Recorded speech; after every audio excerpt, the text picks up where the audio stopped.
So I'm going to just let this young brother Taharka Ade cook for a minute while I enjoy my cigar. Ethiopia is not the world's oldest Christian nation. Hello everyone, my name is Taharka Ade, an Africologist and scholar of Africa and the African diaspora.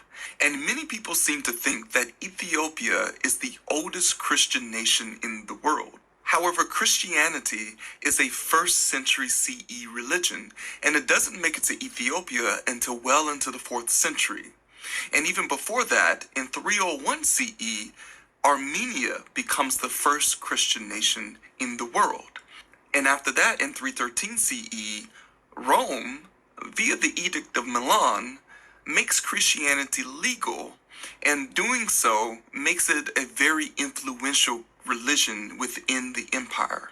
Now, it will be roughly 3 to 4 decades later, between 330 and 340 CE, that we see King Izana of Aksum, which we later call Ethiopia, making Christianity the state religion of Ethiopia. But even then, the religion largely stayed within the Aksumite core. It would take a few more centuries before it started to spread outside of this Aksumite core. And it would take many centuries later, between the 13th and 15th century, before it really starts to gain a hold in the Ethiopian highlands. And even still, there were a lot of non-Christians well into the modern era. For more information on this, please check out David Phillipson's book, Foundations of an African Civilization, Aksum and the Northern Horn. But wait, there's more. The Ethiopian eunuch from Acts 8:27 is not from the kingdom of Ethiopia. Hello everyone, my name is Taharka Ade, an Africologist, scholar of Africa and the African diaspora. And many of you commented, like this comment here, that the Ethiopian eunuch mentioned in Acts 8:27 proves that Ethiopia was a Christian nation in the 1st century CE. However, if we read Acts 8:27 carefully, it says, "So he got up and went. Now there was an Ethiopian eunuch, a court official of the Candace." Now, the Candaces, or Kandake, were actually from a nation to the far north of Aksum, and this nation is known as Kush. And the urban center of Kush was the city Merowe, and this is where the Kandake and this Ethiopian eunuch would have came from. Now, where the confusion may lie is in the word Ethiopia itself. The word Ethiopia is a Greek word meaning burnt face. And the Greeks referred to peoples and regions below Egypt as burnt face, as Ethiopia. They even referred to regions as far away as India and the people thereof as Ethiopia, burnt face. However, the kingdom of Ethiopia, or the kingdom of Aksum, has nothing to do in this time with the kingdom of Kush. Even by 100 CE, the kingdom of Aksum is still primarily around the urban core of the city of Aksum. It's not until the 4th century that Aksum conquers Merowe. So time and time again, I get these comments from Black Christians who want to separate the Roman style of Christianity and talk about the Ethiopian Christianity, and saying that it was in the 1st century prior to the Romans taking control of Christianity, and it was already in Africa. And they always point to Ethiopia without a full understanding of what the word Ethiopia means, nor what the kingdom of Aksum or what Kush or any of these things actually mean. They look at it from a surface point of their existence right now, just as many Ethiopians look at it from a surface point of where they are right now and want to make today fit into the history. It simply does not. You see, one of the first problems that you have to realize is that when people say that the Ethiopian Bible is the oldest Bible in existence, well, the copy that you're talking about is around the 15th century CE.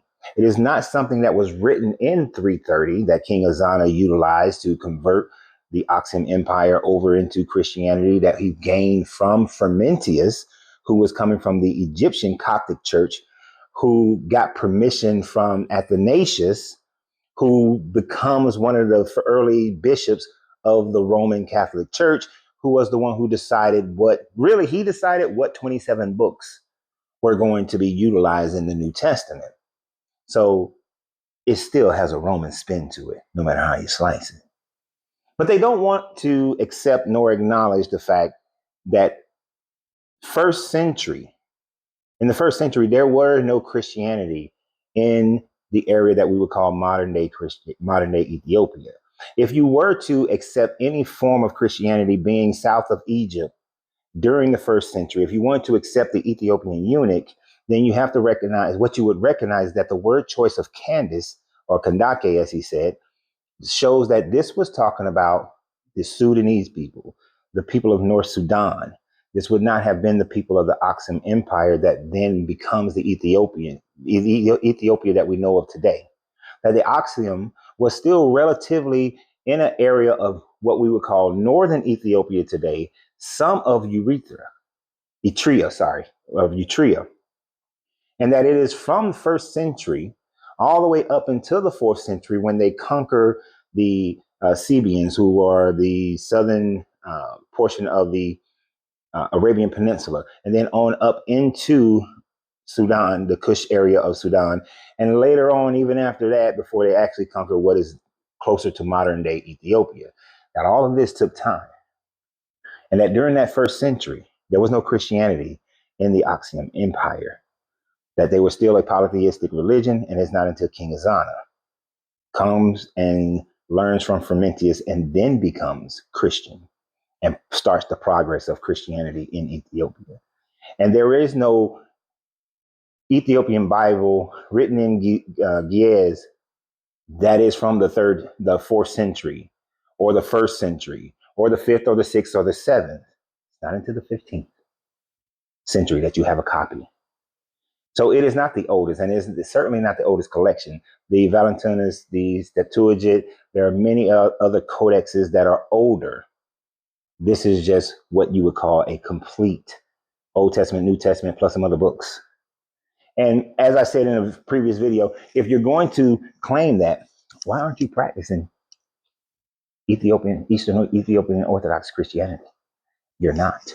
You're still practicing the version of Christianity that you have learned from the Protestants, that they learned from the Catholics, that they started after the Council of Nicaea, a few decades after the Council of Nicaea.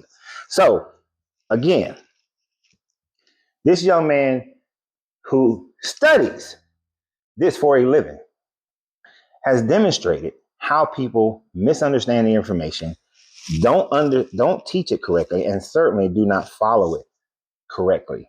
So, for all those who keep questioning it, keep on wanting to hold on to it, all you're really saying is that even though I know the treachery of Christianity, even though I know the mistranslation, even though I know the additions that have been made to it, even though I know the books that weren't ever accepted into the mainstream of Christianity, I want Christianity to be black.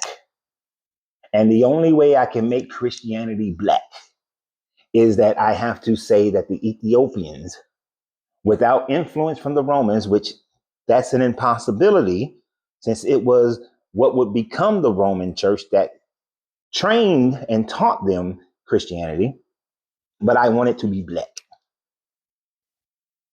And it is nowhere closer to whatever the first century Christianity was than the Roman version of Christianity or anybody else's version of Christianity. You have no idea what first century Christianity was like.